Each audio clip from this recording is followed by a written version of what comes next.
Hello, this is Tiffany. I am back here with my first post of the year. I am arriving from having a pretty energetically bumpy day. Yeah, I've had a bit of dysregulation, but I am here. I am feeling so much more grounded. My boo's cat is actually here with me in the room. She's under the couch getting settled in a unfamiliar environment. So that's really cute and sweet. I have an iced tea next to me. And yeah, I am so thankful to be here. Yeah, I've been having trouble writing, but I have a really great creative group that I'm part of, and it really helped my energy to move forward and for me to write this piece that has been gurgling and digesting in my system for a couple weeks. Let's get into it. It's titled, I Want to Reparent Your Inner Child, but I Can't, and I Shouldn't Try. The thing about being able to see your own inner child and younger parts is the ability to see other people's. I can see when their inner children are scared, insecure, ashamed, and ultimately wanting to be seen and loved unconditionally. To be in relationship with other humans, whether it's in friendship, partnership, or in shared spaces, is bizarre. It's universes colliding together, bumping into sharp corners and finding soft landing spots. It's touching atmospheres and seeing if it will blow up everything in a 10-foot radius or create the most spectacular connection. It's constant rotation of gravity pulls from different sources. It's a miracle that any universe collision works, especially over time. And I inserted this baby picture of me. I my eyes are crossed and I have a blanket partially on my head and I am just a fresh little babe. I was born into universes. The universes had so many desires and dreams about the direction they wanted to go towards.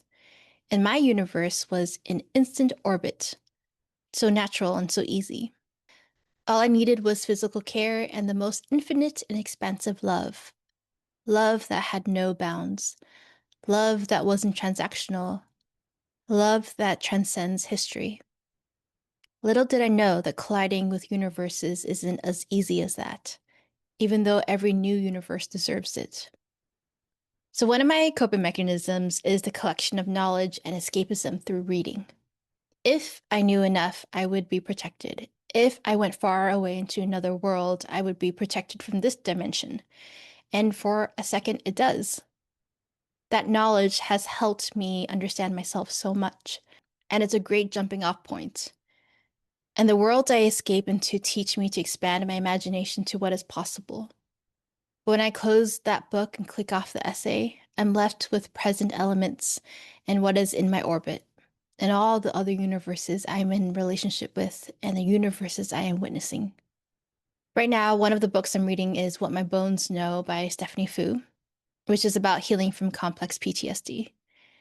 Reading it is almost spooky. It's about Stephanie, who is a child of Chinese Malaysian immigrants in the Bay Area. The child abuse she survived feels so familiar. Too familiar. Stephanie's brutally honest about how confusing it is to figure out what was real, how severe things actually were, what was normalized, and how much of it has been embedded into her personality. In college, I went to therapy for the first time. I spent the first month or two recounting my childhood, which was in a haze. I barely remembered anything, and it started slowly coming back to me in bits and pieces. At one point, my therapist stopped me and said, Do you realize you keep on saying, but it wasn't a big deal, over and over again after you telling me an alarming story? I'll never forget that moment because I started to hear myself say it all the time. My nonchalance was embedded deep into my personality, and I still see it all the time to this day.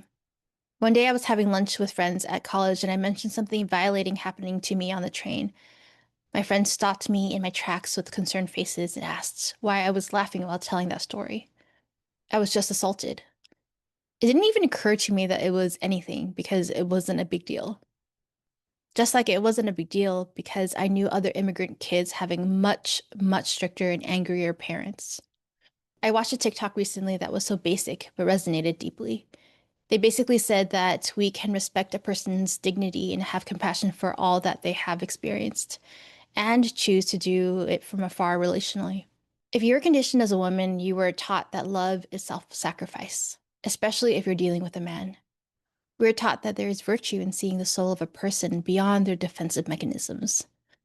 We're taught that our love can transform people, times 100 if you were a Christian, because you were also taught that God's love through you can change people.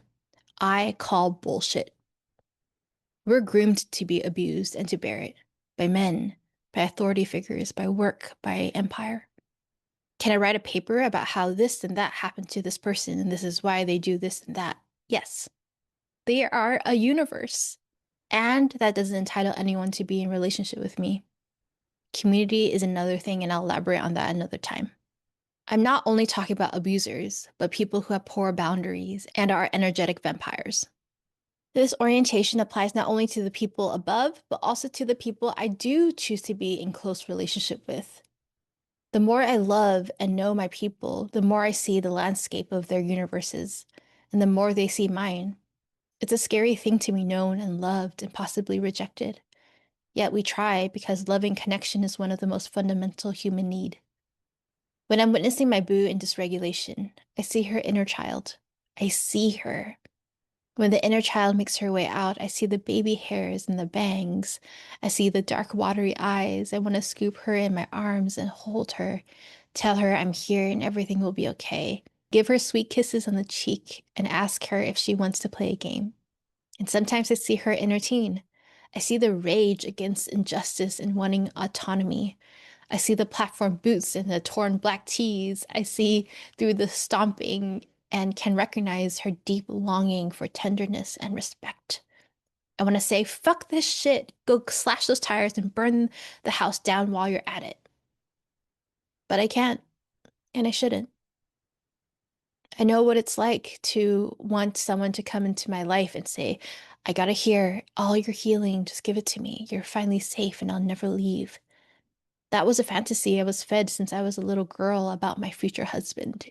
Ew, the propaganda. Even though I know that's unrealistic from anyone, there's truth that we actually do heal through relationships. The key is how we do it. It's not fair to hand over my triggers and trauma over to someone and say, love me forever, without self-accountability. No one owes me unconditional love but my parents and myself. Actually, someone saying they unconditionally love me is a red flag. Please have some boundaries. So when I see my boo's younger selves, I'm invited to ask myself, how can I love her, the present adult version of her, so that she can reparent her inner children well? My role is to support her to show up for the inner children by making mature adult decisions, not from reactivity of the younger parts.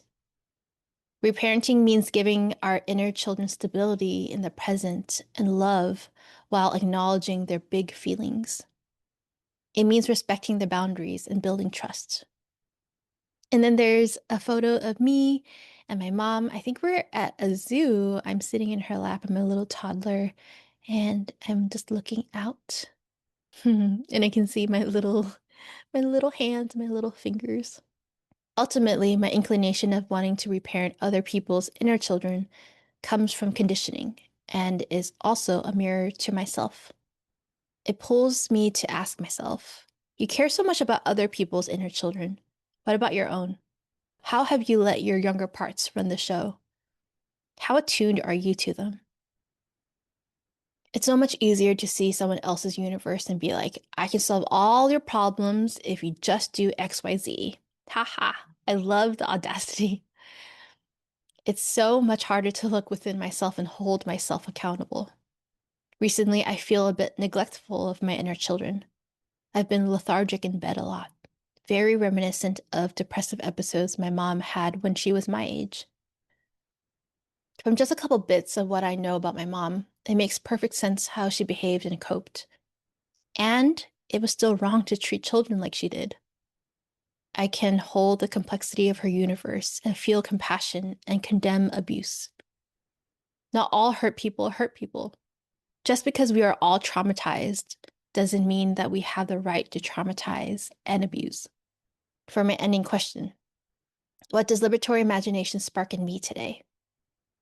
Deep honesty with ourselves. How can we build and invest in a liberated world if we don't know our own internal landscape, our own universe? If we don't heal intentionally and do the hard, painful work it takes to deepen our love, how can we expect it to work out when our universes collide with other universes? Let me tell you, it doesn't work. It might work short term, but actually building people power takes interpersonal maturity and self accountability. Without this, it's just liberatory fantasy, a fictional image without any chance to become reality. Yeah, that's it for today. Oh, I have so much more I want to write about, especially like that last line about liberatory fantasy. I created the space, Liberatory Imagination, for me to explore how can I learn from other people? How can I expand what is possible? And also learn to put practical steps to get us there, to get me there. Yeah, I don't want to be stuck in liberatory fantasy where it is fluff. I want it to be so grounded in practicality. I want it to be grounded in theory. I want it to be grounded not in escapism, but I want it to be grounded in building. Yeah, when we abandon our internal world, when we abandon ourselves, when we betray ourselves, it calls us to pay attention. We want this liberated world where everyone has their needs met, where empire is gone, where capitalism doesn't exist. But how can that be possible when we can't even get along with our friends? When we can't even build long-term relationships that are in alignment and in love, and there's room for complexity, but there is, most importantly, self-accountability. Yeah, so this is just one piece, but it's a big piece. So feel free to buy me a cup of coffee on Venmo. And I'm also trying to figure out what I want this space to be this year. So I will keep you posted as I figure it out on my own. All right, thanks for tuning in. More from me next time.